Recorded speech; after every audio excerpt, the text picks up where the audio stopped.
অর্থনৈতিক গুরুত্বপূর্ণ অবদান রাখছে, তারা বিদেশে গিয়ে কঠোর পরিশ্রম করে দেশের জন্য রেমিটেন্স পাঠাচ্ছে, যা আমাদের দেশের অর্থনীতি শক্তিশালী করছে।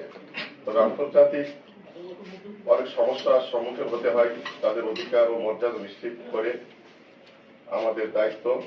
আমরা আশা করি এই বিষয়টি পালনের মাধ্যমে আমরা অভিবাসীদের অধিকার ও মর্যাদা নিশ্চিত করার জন্য আরো সচেতন হব। আর যারা এদেরকে নিয়ে যায় অনেকটা এরাই লোকে দালালি আর কি বলা যায়। এরা কি করবে, বলবে যে তোমার পাসপোর্ট জমা দাও, 1 সপ্তাহের মধ্যে তোমার ভিসা দিয়ে দিচ্ছে এবং টাকা কনফার্মতা জানি যেখান থেকে কোনো টাকা নিয়ে চলে আসে।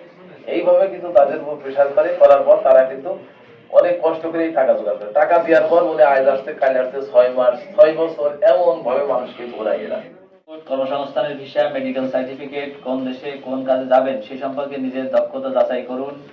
ডিমান্ড লেটার, চুক্তিপত্র বা কন্ট্রাক্ট পেপার, গন্তব্য দেশের জন্য নির্ধারিত অভিবাসন ব্যয়, চাকরির বিবরণ, বেতন, অন্যান্য সুবিধাদি, মূল রিক্রুটিং এজেন্সির নাম, ঠিকানা, মোবাইল নাম্বার, ইমেইল ইত্যাদি, বিএমইটির ছাড়পত্র বা স্মার্ট কার্ড, বিমানের টিকিট, গন্তব্য দেশের দূতাবাস হাই কমিশনের, শ্রম কল্যাণ উইং এর ঠিকানা, ফোন নম্বর, মোবাইল নম্বর, ইমেল ইত্যাদি, জনশক্তি কর্মসংস্থান ও প্রশিক্ষণ ব্যুরো ঢাকা এর ওয়েবসাইট এবং তথ্য ও অভিযোগ কেন্দ্র সম্পর্কে ধারণা, ওয়েজ আর্নার্স কল্যাণ বোর্ড এবং প্রবাসী কল্যাণ ভবন রমনা ঢাকা এর কার্যক্রম সম্পর্কে অবহিত হওয়া।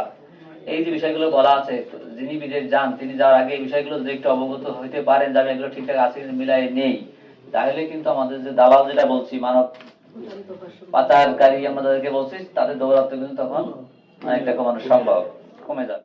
আমরা যাদের রেমিটেন্স যোদ্ধা বলছি আমাদের প্রবাসী, তারা অনেক পরিশ্রম করে দেশের জন্য রেমিটেন্স পাঠাচ্ছেন, অর্থ সংস্থান করতেছেন, আমাদের জন্য ইতিবাচক একটা ধারা। আবার দেখেন আমরা যে রোহিঙ্গা সমস্যা নিয়ে আমরা ভুগতেছি, যে আন্তর্জাতিক অভিবাসীর যে সমস্যাটা আমরা ভুগতেছি, সেখানে কিন্তু সরকারের মিলিয়ন মিলিয়ন ডলার কিন্তু আজকে বেশ কয়েক বছর ধরে কিন্তু খরচ হয়ে যাচ্ছে, যেটা আমাদের ন্যাশনাল ইকোনমিতে কিন্তু প্রভাব পড়তেছে, নেগেটিভ প্রভাব পড়তেছে। তো সেই বিষয়টা আবার দেখেন এই যে সম্প্রদায়টা আছে, রোহিঙ্গা সম্প্রদায় যারা আছে আমাদের দেশে, তারা কিন্তু এই যে আমরা যে আলোচনা করতেছি, যারা কিন্তু এই যে কোনো বিষয়ে দক্ষ বা এরকম কোনো বিষয় নিয়ে তো আসে নাই, তার কারণে তাদেরকে যে আমাদের দেশে কোনো কাজে আমরা ইনভলভ করবো আমাদের ইকোনমিতে, সেটা কিন্তু সম্ভব হচ্ছে না। আগে তাদের দক্ষতা জনিত ঘাটতি, দ্বিতীয়ত তাদের কালচারাল ডিফারেন্স, তৃতীয়ত হচ্ছে আমাদের দেশের নিরাপত্তা জনিত বিষয়, কারণ তারা তো কোনো বৈধ কাগজপত্র নিয়ে আসে নাই। এই অভিবাসী বিষয়টা সেনসিটিভ একটা বিষয় সারা বিশ্বের জন্যই। আমরা এখন দেখছি পৃথিবীর বিভিন্ন দেশে যুদ্ধ বিধ্বস্ত যে দেশগুলো, সেখানকার অনেক লোক পার্শ্ববর্তী দেশে মানবতা জীবন যাপন করছে।